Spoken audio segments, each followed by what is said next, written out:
मंजरनामा लेकर मैं हूं आपका मेजबान शाहिद मसूद बुखारी। आप देख रहे हैं केटीवी उर्दू कश्मीर। इसको हमारे साथ नाज़रीन इकराम, आपको बताते हैं कि जम्मू कश्मीर के अंदर आज पॉलिटिकली आज का दिन भी कह सकते हैं कि काफ़ी ज़्यादा गर्म रहा और इस हवाले से people's alliance for Gupkar declaration की तरफ से बाज़ाब्ता तौर पर पहले एक मीटिंग का इनेकाद अमल में लाया गया, जिसमें मौजूदा सूरत हाल, इलेक्शन के बाद उभरी हुई उस सूरत हाल और कई एक लीडरान को नजरबंद करने के बाद जो सूरत हाल पनप रही है उसके हवाले से और उसके साथ साथ जो डीडीसी के इंतखाबात के नताइज आए उस पर और जो एक अलायंस बना हुआ है उसकी पॉलिसीज पर एक लंबी मीटिंग चली, जिस मीटिंग के अंदर पीएजीडी से वाबस्ता सभी लीडरान ने शिरकत की।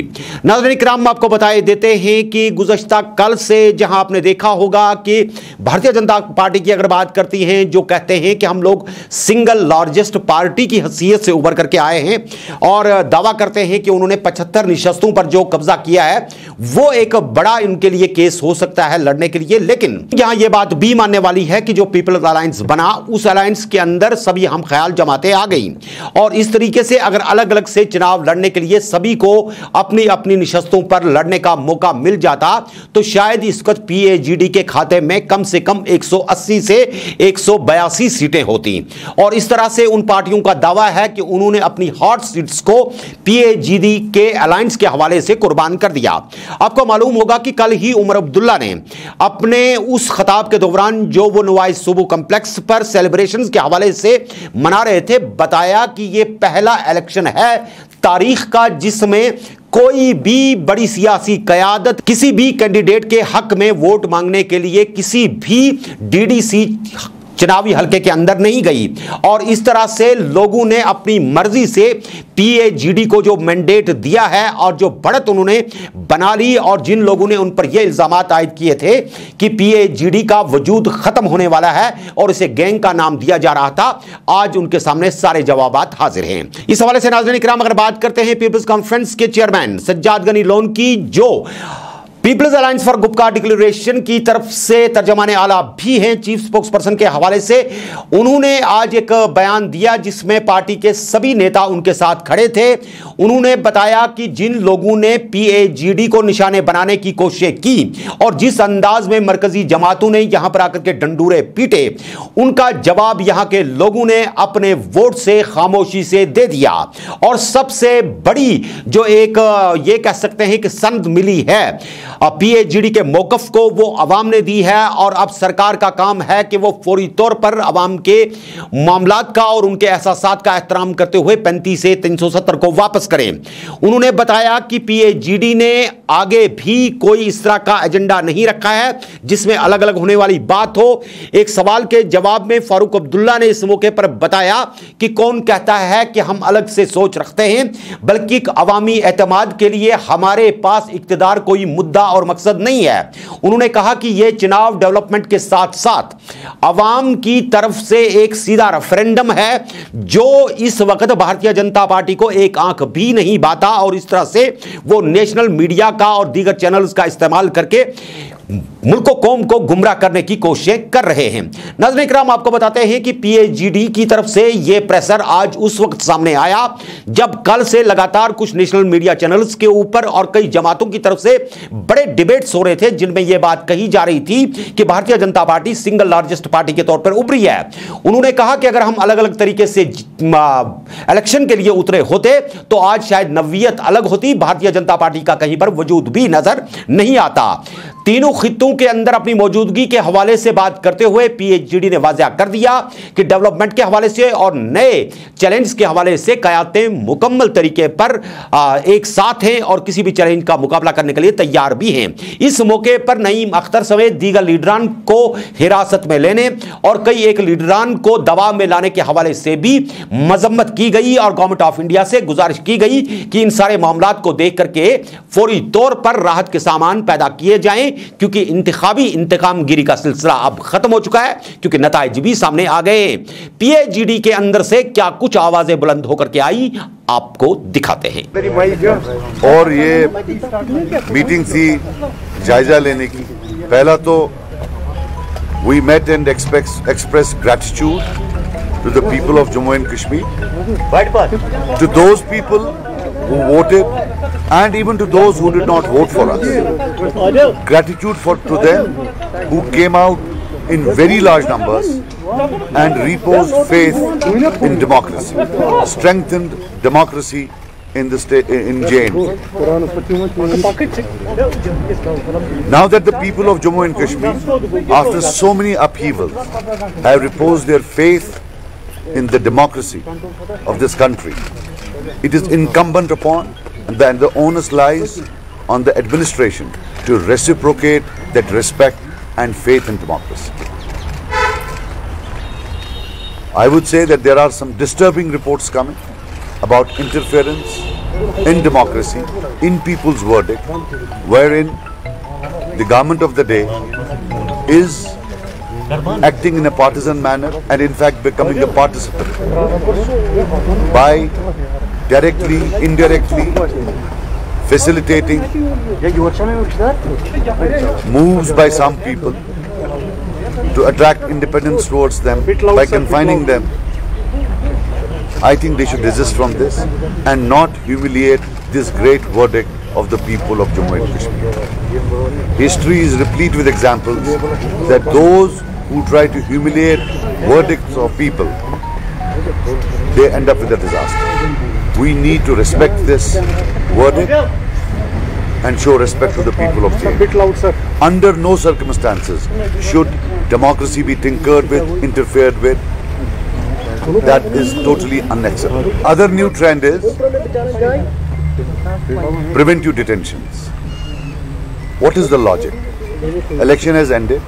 It has been one of the most peaceful elections in the last 3 decades. The most non-violent, peaceful election.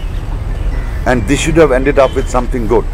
That it ends with preventive detentions is something which is totally antithetical to the way the elections have been held in terms of peaceful, in terms of peace, in terms of lack of violence. While as traditionally in the last 3 decades, we have seen so much of violence, one fails to understand that when you have elections conducted so peacefully, why do you need to detain people? As they have detained in the past, we condemn these detentions with all the power that we have. And we just hope that after such a great performance of democracy, we are not faced with these arbitrary detentions which are illegal. And they should be released immediately. And they should be released immediately. This is our demand. We are today here with the mandate of the people, a majority mandate, a decisive mandate, and we say that they should be released. Thank you. PITD will work together hereafter, sir, as well? Absolutely. Absolutely. Yeah. Why do you have doubts about it? Absolutely. You try to create doubts? No, sir, no. Then It is as strong, much stronger today than it was when it was formed. so don't put any such things. We are united and we'll continue to be united Inshallah. for what this People's Declaration stands for. And let's hope that you all have a pleasant stay in this tragedy of the season that is coming, which is we are in it, Chile Kalan. I hope to God that there will be electricity and there will be water for the people who have suffered for ages for the lack of this. And we hope the government will look into that urgently.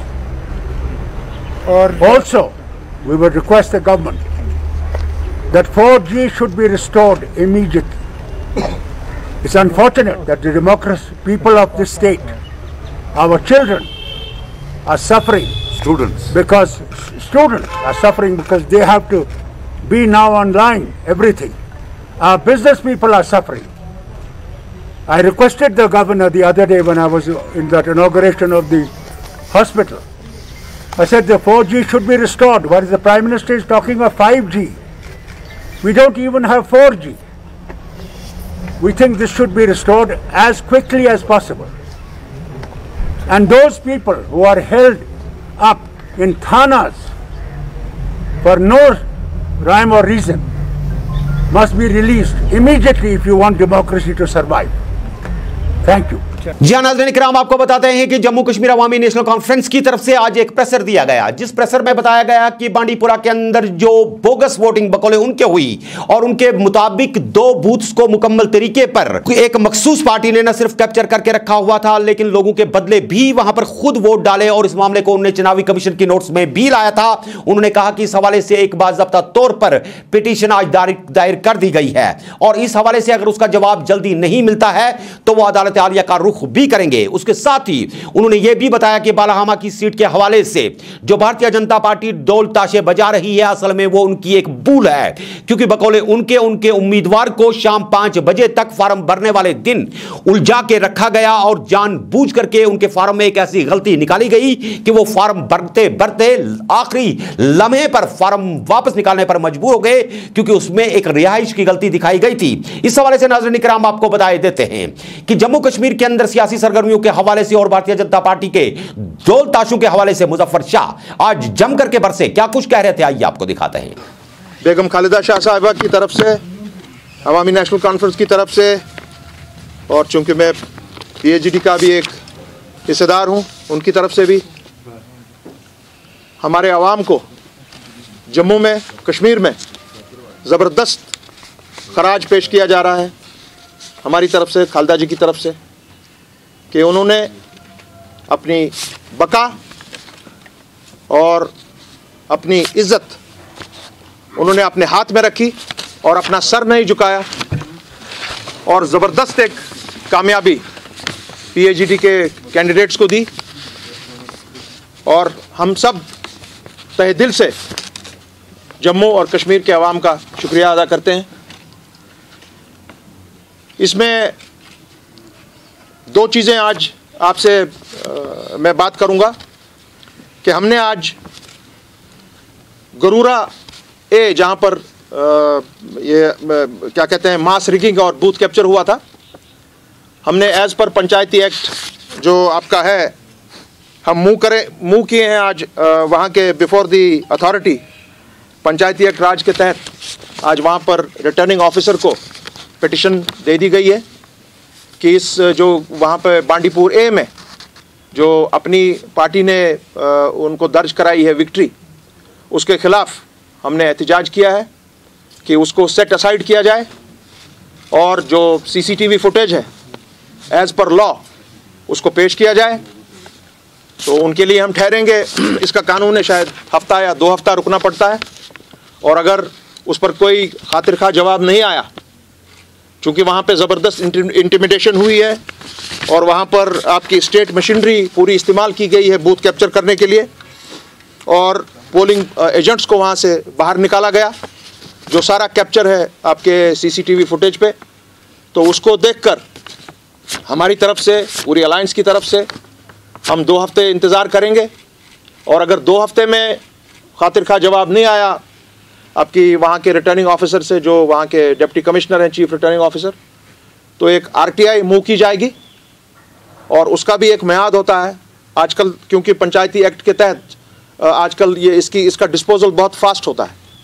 सो अगर उस पर भी RTI आने के बाद immediately हम लोग Jammu Kashmir high court में रिट पिटिशन, जो ये आज पिटिशन दायर की जा रही है, इसी को रिट पिटिशन में कन्वर्ट किया जाएगा।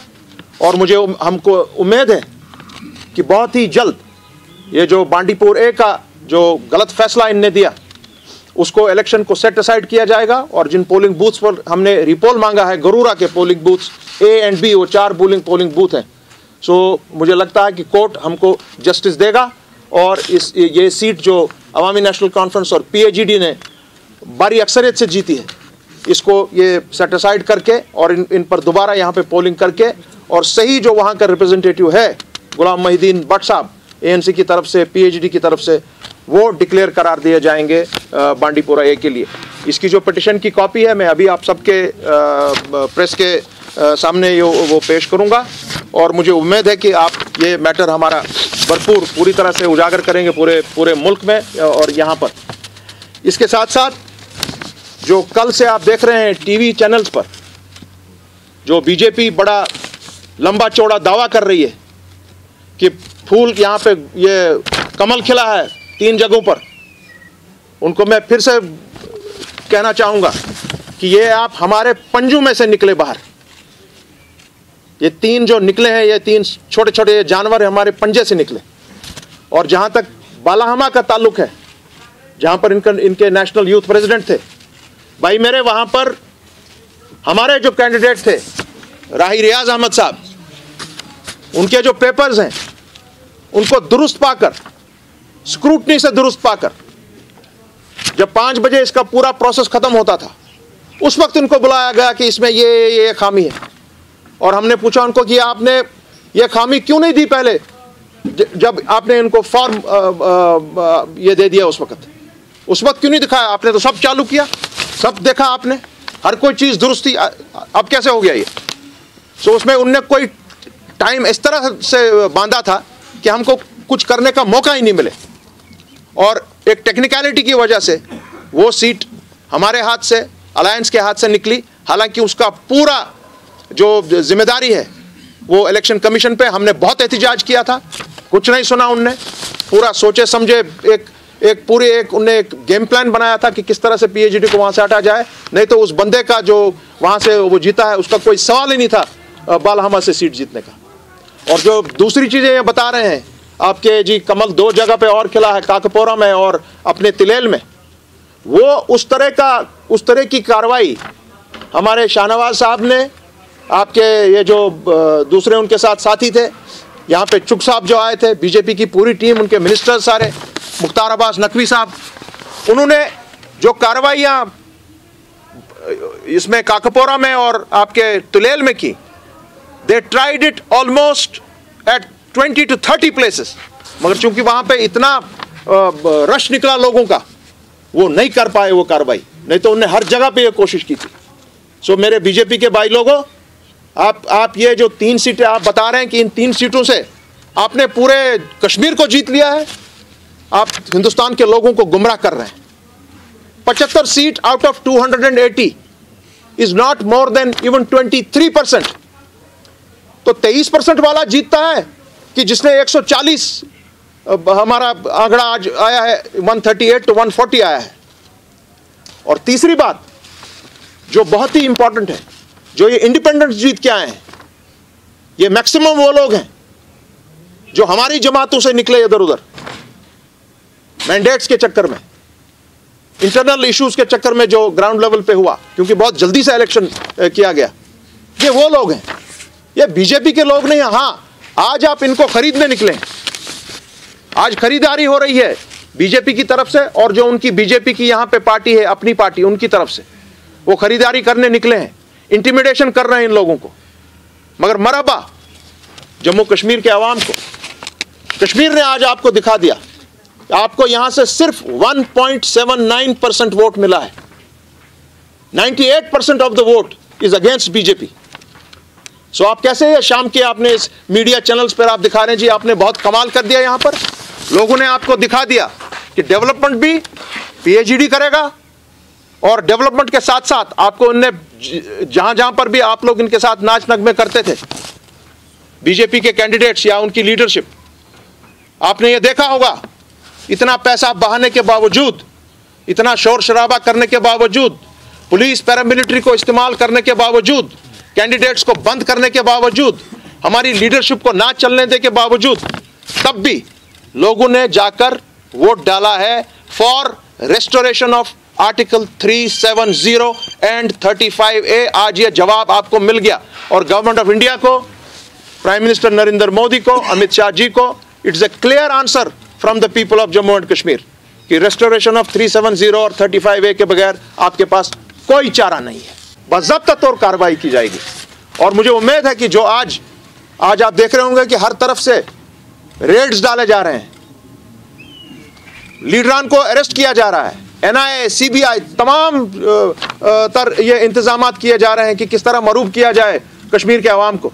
मगर तब भी मरहबा उनका, इतना होने के बावजूद भी, और ऐसे तरीके से ये कैंपेन चलाने के बावजूद भी, Kashmir has given a clear answer to the BJP and RSS that 370-35A special status, there can be no compromise from the people of Jammu and Kashmir. आज ये कह रहे हैं कि जी आपका यहाँ जम्मू में तो कोई हिसाब ही नहीं है, कैसे बोल रहे हो भैया? वहाँ पे तो 30-35 सीटें ले गए हैं अलायंस, उसके साथ साथ कांग्रेस की अलग से सीटें हैं, नेशनल पैंथर्स पार्टी की हैं, बीएसपी की हैं, और 280 में से 70 या 75 गई है बीजेपी को, rest are all non BJP. So who has won the election? We have won the election or the BJP has won the election? क्या बोल रहे हैं ये लोग? जी हाँ नाज़रीन इकराम, आप देख रहे हैं केटीवी उर्दू कश्मीर शाहिद बुखारी के साथ और प्रोग्राम है मंजरनामा. नाज़रीन इकराम, आपको बताते हैं कि कोरोना वायरस के बारे में जो SARS-2 की इस वक्त अफवाह पूरी दुनिया के अंदर चल रही है और बताया जाता है कि इस वायरस की वजह से न सिर्फ आम आदमी मुतासिर होता है बल्कि फेस मास्क होने के बावजूद भी खतरे लाक रहते हैं. इस हवाले से नाज़रीन इकराम आपको बताते हैं कि श्रीनगर म्युनिसिपल कॉर्पोरेशन के मेयर जुनैद आजम मत्तू ने कहा कि जो भी शख्स मास्क के बगैर होगा उसे पहले मरहले में अगर देखा जाए तो 200 रुपए का जुर्माना होगा और उसके बाद 500 रुपए तक का भी जुर्माना किया जाएगा, क्योंकि यह मास्क इस वक्त इंसानी जिंदगियां बचाने के लिए बहुत ही अहम है. इस हवाले से उन्होंने एक हंगामी प्रेस कॉन्फ्रेंस तलब करके अवामुल नास से अपील की है कि वो अपनी जिंदगी को बचाने के लिए और शहर श्रीनगर को कोविड से महफूज रखने के लिए और नए वायरस से बचने के लिए न सिर्फ एहतियाती तदाबीर पर अमल करें बल्कि इसके साथ साथ जुर्मानों से भी अपने आप को बचाएं. क्या कुछ कहते हैं श्रीनगर म्युनिसिपल कॉर्पोरेशन के मेयर जुनैद आज़म मत्तू, आइए आपको दिखाते हैं. जैसा कि हम सबको पता है कि आज एक नई डेवलपमेंट पिछले 1-2 हफ्ते से हुई है कि कोविड के नए स्ट्रेन्स आ रहे हैं और मुख्तलिफ जो सिटीज़ हैं, बाकी रियासतें जो हैं, यूनियन टेरिटरीज भी जो हैं, उधर कुछ इक़दाम उठाए जा रहे हैं क्योंकि यूरोपियन कुछ नया एक स्ट्रेन म्यूटेट हुआ है और वो एक मैटर ऑफ कंसर्न है. ये भी कोई ढकी छुपी बात नहीं है कि मास्क्स की जहाँ तक हम बात करें, हम बड़ी एक कॉमन अकरेंस देख रहे हैं पूरे शहर में कि लोग कोताही बरत रहे हैं और मास्क नहीं पहन रहे हैं. वो पब्लिक प्लेसेस हो, कमर्शियल सिटी सेंटर्स हो, पब्लिक ट्रांसपोर्ट हो. आप अभी भी बाहर जा सकते हैं किसी कमर्शियल सिटी सेंटर में और आप देखेंगे कि majority of people you will find without face mask. तो according to relevant sections of the J&K municipal corporation act, हमने उनको एनफोर्स किया है. चीफ लॉ ऑफिसर साहब यहाँ, कमिश्नर साहब, जॉइंट कमिश्नर साहब, सेक्रेटरी SMC बैठे हैं. हमने उन सेक्शंस को एनफोर्स किया है फ्रॉम 1 जनवरी 2021. जहां हम वायलेशंस जो मास्क नहीं पहनेगा, हम वो मैकेनिज्म अभी बना रहे हैं कि we can impose a mask up to 500. शायद हम ये करें कि पहले हफ्ते हम 200 रुपये का रखें और फिर 500 रुपये का रिपीट वायलेशंस का रखें, but the fine can be up to 500 rupees for not wearing a mask in Srinagar city limits. हम इन्फोर्समेंट टीम्स 35 वार्ड्स में शहर की बना रहे हैं. हम पुलिस से भी सपोर्ट सीख करेंगे. लेकिन ये श्रीनगर म्युनिसिपल कॉर्पोरेशन एक कानून बना रही है 1 जनवरी 2021 से श्रीनगर शहर के दायरे के अंदर मास्क को पहनना कानूनी तौर जरूरी होगा. मास्क जो नहीं पहनेगा, it will be considered to be a violation of law. उसकी फिर लीगल ऑप्शंस क्या हैं, कैसे, वो कमिश्नर साहब आपको बताएंगे मेरे बाद. पहले स्टेप पे हम ये करेंगे कि we will start from our own home. पहले हम ये SMC में इम्प्लीमेंट करेंगे आने वाले 1-2 हफ्ते. कल से या परसों से anybody in SMC central office या SMC ward offices और SMC field workers में जो मास्क के बगैर पाया जाएगा, पहले हम अपने एम्प्लॉयज पे एक्शन लेंगे. और हमारे काफ़ी जो फील्ड लेवल के, ग्राउंड लेवल के एम्प्लॉयज होते हैं, आप सैनिटेशन स्टाफ लीजिए, कंसोलिडेटेड वर्कर्स लीजिए, वो शायद अफोर्ड ना कर सके, तो अप टू 4-4.5 हज़ार जो हमारी फील्ड वर्कर्स हैं, कंसोलिडेटेड वर्कर्स हैं, उनको हम अगले 2 दिनों में एक और रीयूजेबल मास्क या 2 मास्क पर पर्सन जैसा एक मैकेनिज्म बनाएंगे कमिश्नर साहब, हम उनको मास्क फराहम करेंगे। उसके बाद government offices, commercial centres, hospitals, public transport, restaurants, hotels, shops, bank branches, we will start from there. जैसा कि मैंने कहा 35 एनफोर्समेंट टीम्स हम शहर में 35 वार्ड्स में बनाएंगे और 1 जनवरी से, साल के पहले दिन से श्रीनगर में मास्क पहनना लाजमी होगा। इसमें ये खदशात भी हैं कि विंटर कंडीशंस में ये एग्जैसरबेट भी होता है और इतनी मेहनत इस शहर ने की है। कोविड में भी we emerged as one of the best models in the country, तो इतनी अचीवमेंट के बाद उसको ज़ाया न करें। एग्रेसिव हम पब्लिसिटी इसकी कर रहे हैं अगले 7 दिन में, और आज ये मकसद ये भी है कि आप सब आए हैं और आपके ज़रिए से हम लोगों को ये बताएं कि हम कुछ इक़दाम उठा रहे हैं। ये फर्स्ट एक स्टेप है। We will go further in the coming month to ensure कि Srinagar remains protected from another wave of Covid. हमने पहले बहुत मेहनत की, हमारे फील्ड वर्कर्स ने बहुत मेहनत की, अफसर हजरात ने मेहनत की।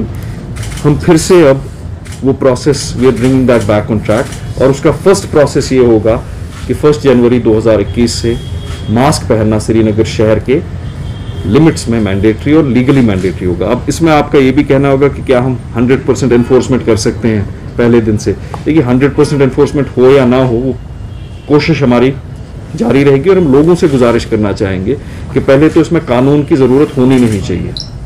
ये एक सोशल कॉन्शियसनेस की बात है कि आप अपने शहर को, अपने अयाल को, अपने बच्चों को, अपने घर को, अपने बुजुर्गों को खासकर बचाने के लिए ये एहतियात बरतिए। लेकिन अगर कानून को लगाने की अब ज़रूरत पड़ी है, फिर भी हम लोगों से एक मोदबाना गुजारिश करेंगे कि आप वॉलंटियर कीजिए, मास्क पहनिए। जहां आप देख रहे हैं कि मास्क नहीं पहने जा रहे हैं, वहां पे आप लोगों को कहिए कि मास्क पहनना लाजमी है और ज़रूरी है। कोविड अभी ख़त्म नहीं हुआ है। We are still losing precious lifes, we still have cases coming every day. Srinagar district is the most affected in the entire union territory of Jammu and Kashmir. जो सारे डिस्ट्रिक्ट हैं पूरी यूनियन टेरिटरी में, उसमें we are the worst effected. जी हां नाज़रीन इकराम, आपको बताए देते हैं कि किसानों का आंदोलन अभी जारी है और ठिठुरती ठंड में भी लाखों की तादाद में किसान आज भी सड़कों पर नजर आते हैं। कई एक ऐसे किसान हैं जो अपनी जानें गंवा बैठे हैं, और इस तरह से आंदोलन है कि इसमें शिद्दत ही आती जा रही है। इस हवाले से नाज़रीन इकराम आपको बताए देते हैं कि कांग्रेस के कई आला अधिकारियों ने कोशिश की थी कि वो एक साथ जुलूस की सूरत में निकले और सदर हिंद के सामने अपने मौकफ को रखें और किसानों के हवाले से बनाई गई बिल की वापसी के हवाले से हुकूमत पर दबाव बनाएं। लेकिन प्रियंका गांधी समेत कई एक लीडरों को पुलिस ने वहां पे न सिर्फ उनका रास्ता रोक लिया, बल्कि यह बात भी बताए देते हैं कि 3 लोगों को इजाजत दी गई जो सदर हिंद से मुलाकात हुए, जिनमें राहुल गांधी और गुलाम नबी आजाद काबिल जिक्र हैं। इस हवाले से मीटिंग के बाद क्या कुछ राहुल गांधी अपने प्रेशर के दौरान कहते हैं, आइए आपको दिखाते हैं। अभी मैं कुछ दिन पहले ऑपोजिशन पार्टीज के लीडर्स के साथ गया, और अब हम कांग्रेस पार्टी के जो सीनियर लीडर्स हैं उनके साथ गए। राष्ट्रपति से हमने कहा कि ये जो कानून बनाए गए हैं ये किसान विरोधी कानून है और इससे किसानों का ज़बरदस्त नुकसान होने वाला है, मजदूरों का, किसानों का। सरकार ने कहा था कि ये कानून किसान के फायदे के हैं, और देश को दिख रहा है कि किसान कानून के खिलाफ खड़ा हुआ है। और मैं प्रधानमंत्री जी से कहना चाहता हूं कि ये किसान हटेगा नहीं। प्रधानमंत्री को ये नहीं सोचना चाहिए कि किसान और मजदूर घर चले जाएंगे, नहीं जाएंगे। जब तक ये कानून वापस नहीं लिया जाएगा, जॉइंट सेशन कीजिए और कानून को एकदम वापस लीजिए, क्योंकि किसान वापस नहीं जाने वाला है।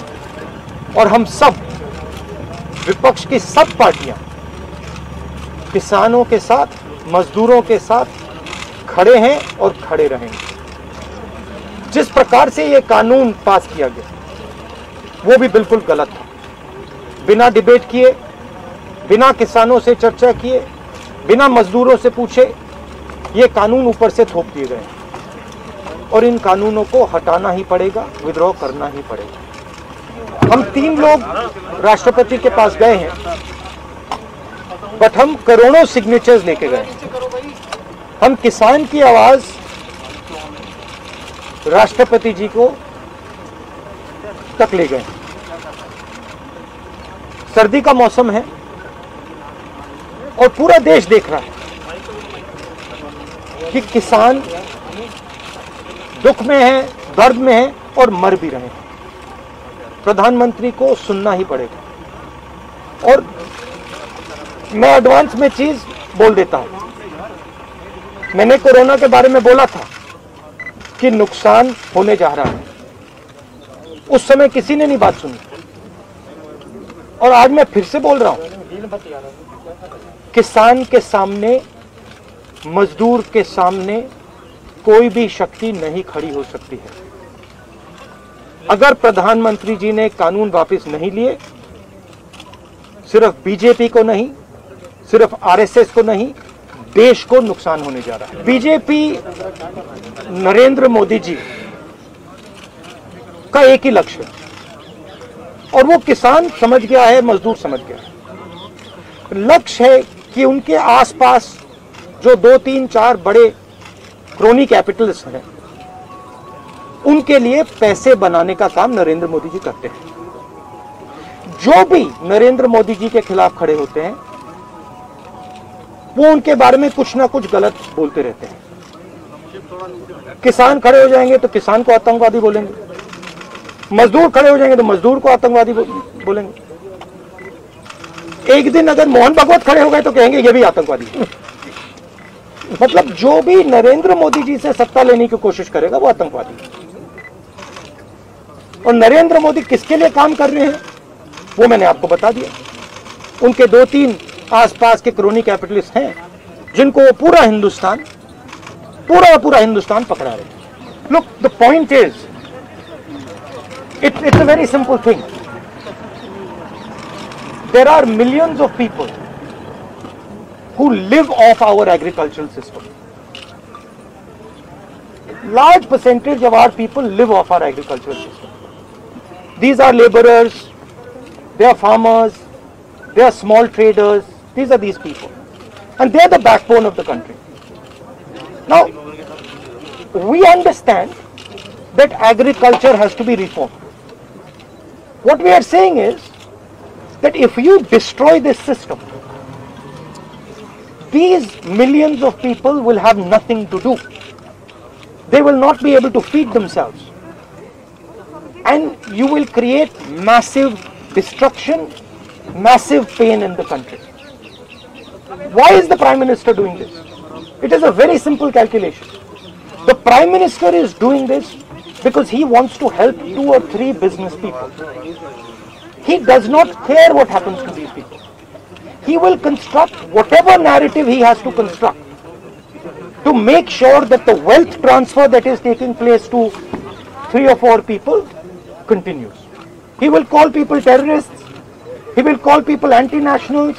He will call people criminals. He will do whatever he has to do to transfer the wealth from these people, the backbone of this country, to those people, 3 or 4 of them, 5 of them. And that's the crux. And we are fighting this. We are saying that in India, where you have destroyed the agricultural system, will not function. Just like I said, take Corona seriously. Corona is going to kill people in massive numbers if you do not act. At that time they said, you know, scaremongering. Now they're not saying scaremongering. When I suggested to the Prime Minister that do not do this in a centralized way, give power to the chief ministers, he didn't do it. He caused thousands and thousands of people to die because he didn't do it. And then afterwards, after I said it in the press conference, he did it. So the point is, you have an incompetent man who is controlled by certain other people. This is what India has to understand. This is what all youngsters have to understand. You have an incompetent man who doesn't understand anything, running a system on the behalf of 3 or 4 other people who understand everything. And their aim is to take huge amounts of money from the poor people of India and put it in their pockets. And that is what we are fighting. And frankly, it doesn't matter what you think right now, because all of you will face this. There's not going to be a single person in this country who's not going to face this. If you're a farmer, you will face it. You're a small businessman, you will face it. You're a journalist, you will face it. This is an assault on the idea of India. That is why we're standing here. That is why I've gone to the president. That is why we've signed these forms. That is just not true. We are not allowed to go out. We are not allowed to go out of the ICC office. The police stops us from going out. Why don't you let us go out? Why don't you let me go and tour in the states? See what happens. Every single farmer of this country, every single labor of this country stand up. But आप police लगवाते हो, हाथरस जाते arrest करते हो, तो AIC से हमारे MPs को बाहर नहीं निकलने देते हो, और फिर कहते हो कि भैया मतलब सब कुछ ठीक है. और prime minister needs to realise that there is a limit to this. आपने थोड़ा सा करना है, आपने 2-3 लोगों की मदद करनी है, थोड़ा सा करना है, आप कर सकते हो. बट जिस प्रकार से नरेंद्र मोदी कर रहे हैं, मैं फिर से दोहरा रहा हूं, हिंदुस्तान के किसी भी युवा को रोजगार नहीं मिलेगा. सारे छोटे बिजनेस, सारे मिडिल साइज बिजनेस खत्म हो जाएंगे. और दूसरी बात याद रखिए, जिस चीज को आप सब भूल गए हैं, चाइना बॉर्डर पे बैठा है. चाइना ने हिंदुस्तान की हजारों किलोमीटर जमीन छीन ली है. प्रधानमंत्री उनके बारे में क्यों नहीं कहते? उसके बारे में चुप क्यों है? तो मेरा कहना है कि पूरा का पूरा कॉम्बिनेशन बन रहा है. एक तरफ आप अपने सिस्टम को तोड़ रहे हो, आप अपने लोगों को लड़ा रहे हो, आप अपने किसान को मार रहे हो, मजदूर को मार रहे हो, और दूसरी तरफ बाहर से फोर्सेस देख रही हैं, कह रहे हैं कि बहुत अच्छा है, नरेंद्र मोदी हिंदुस्तान को कमजोर कर रहा है और हमारे लिए अच्छी अपॉर्चुनिटी बनने जा रही है. मैं देश को बता रहा हूं, मैं वार्निंग दे रहा हूं कि आप देखिए क्या हो रहा है. और मैं आपको भी कह रहा हूं, प्रेस वालों को भी कह रहा हूं, मैं समझता हूं कि आपको सैलरी मिलती है और आपके लिए बहुत मुश्किल है. मैं समझता हूं बात, इसलिए आप नहीं कह पाते हो जो आपको कहना है. मगर आपके देश को, हमारे देश को बहुत जबरदस्त नुकसान होने वाला है. बहुत डेंजरस रास्ते पर यह देश चल रहा है. नाज़रीन किराम, जम्मू कश्मीर की ये धरती जो अपनी खूबसूरती के हवाले से पूरी दुनिया में मशहूर है, और पिछले कई बरस से यहां पर एक रिवायत चली है कि हर साल क्रिसमस के मौके पर गुलमर्ग के अंदर काफी रंगारंग तकरीबात का इनेकाद अमल में लाया जाता है, ताकि दुनिया के तमाम सयाहों को न सिर्फ यहां पर क्रिसमस का त्यौहार मनाने के लिए बड़े मौके फराहम किए जाएं, बल्कि इसके साथ साथ बड़े बड़े म्यूजिकल इवेंट्स भी होते हैं. और इसके साथ ही एक कोशिश की जाती है महकमा सयाहत की तरफ से कि सयाहों को ज्यादा से ज्यादा गुलमर्ग की तरफ और जम्मू कश्मीर की तरफ रागिब करने के हवाले से इकदाम उठाए जाएं. आज चूंकि 24 दिसंबर है और कल क्रिसमस है, इस हवाले से पहले ही अपने जितने भी हमारे ईसाई हैं उन सभी को हम अपनी तरफ से क्रिसमस की एडवांस में मुबारकबाद देते हैं. लेकिन इसके साथ साथ उनसे यह भी कहेंगे कि अगर उन्हें क्रिसमस को निहायत ही जोशो खरोश से मनाने का शौक है तो वो गुलमर्ग का रुख करें, क्योंकि वहां पर हंगामी बुनियादों पर क्रिसमस के हवाले से कई एक इवेंट्स के हवाले से न सिर्फ तैयारियां शदोमत से जारी हैं, बल्कि उन पर अमल करने के हवाले से भी कई टीम्स जो हैं वहां पर पहुंच गई है. इस हवाले से डायरेक्टर टूरिज्म ने भी आज KTV उर्दू से बात की और कई दीगर लोगों ने भी बात की. आइए आपको दिखाते हैं.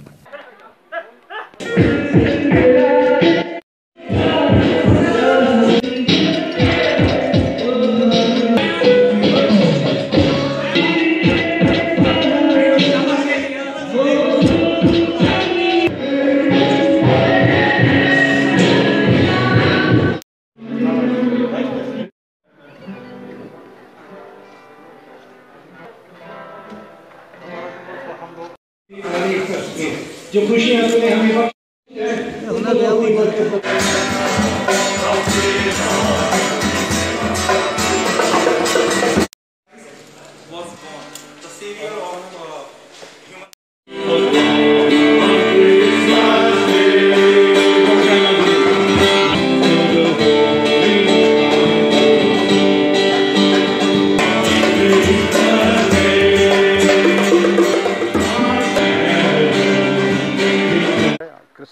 का मौका है। वह गुलमर्ग की ये खूबसूरत वादी, यहाँ ये मैं पूरा स्नो से हर जगह से कवर्ड। हमारा जो चर्च की यहाँ हिस्ट्री है ये बहुत पुरानी है। तो यहाँ आप देखो क्लब और चर्च या पैलेस ये सदियों से है। तो हम तो एक चीज़, दूसरा हमारा जो एक कश्मीर में पर्टिकुलरली इन JNK जनरल में एक गहवारा रहा है कम्युनल हार्मनी का, बरादरी का और एक दूसरे के साथ सपोर्ट करने का। यहाँ हिंदू मुस्लिम सिख हमेशा, या अंग्रेज़ भी लोग हैं, क्रिश्चियन भी हैं, ऑलवेज इकट्ठे रहे हैं एक दूसरे के फेस्टिवल्स में, एक दूसरे के प्रोग्राम्स में, ऑलवेज एक दूसरे का साथ देते रहे आए हैं और एक दूसरे के साथ शिरकत करते रहे। तो उसी चीज़ को हम आगे बढ़ाते हुए, जिस तरह से हर साल ये प्रोग्राम चला जाता है, इस साल भी हमने प्रोग्राम शुरू किया। इवन हम यहाँ भी एज यूजुअल, जिस तरह लास्ट ईयर या उससे पहले भी था, यहाँ भी आए हैं। जो हमारे क्रिश्चियन बरादरी के लोग हैं, पादरी लोग हैं, वो यहाँ आए हैं, श्रीनगर से आए हैं, क्योंकि इस इलाके में नज़दीक कोई बस्ती ऐसे क्रिश्चियन की नहीं है, लेकिन वो रिवायत कायम रख के हम यहाँ हैं आपके सामने क्रिसमस मना रहे हैं, क्रिसमस ईव मना रहे हैं। हमारा मकसद ये था कि अपनी बरादरी के जो लोग हैं, जो हमारे यहाँ इकट्ठे रहते हैं, उनका साथ देना, उनके साथ खड़ा रहना। और दूसरा ये मौका बन जान के कि अल्लाह से भी प्रेयर करेंगे, अल्लाह से भी मांगेंगे कि हम आने वाला साल हमारे लिए खुशी का साल हो, हमारे लिए एक बेहतरी का साल हो और एक अच्छा सा टूरिज्म साल हमारे लिए रहे और ओवरऑल इकॉनमी के लिए, ओवरऑल डेवलपमेंट के लिए हमारा एक अच्छा। तो नाजरीन, आपके लिए आने वाला साल खुशहाली लेकर के आए और इस क्रिसमस की खुशियां आप सभी को मुबारक हो। हमें दीजिए इस दुआ के साथ इजाजत कि अगर खुदा ने चाहा एक नए शुमारे में फिर होगी आपसे मुलाकात। अपना बहुत बहुत ख्याल रखिएगा। हमें दीजिए इजाजत। खुदा हाफिज़ व नासिर।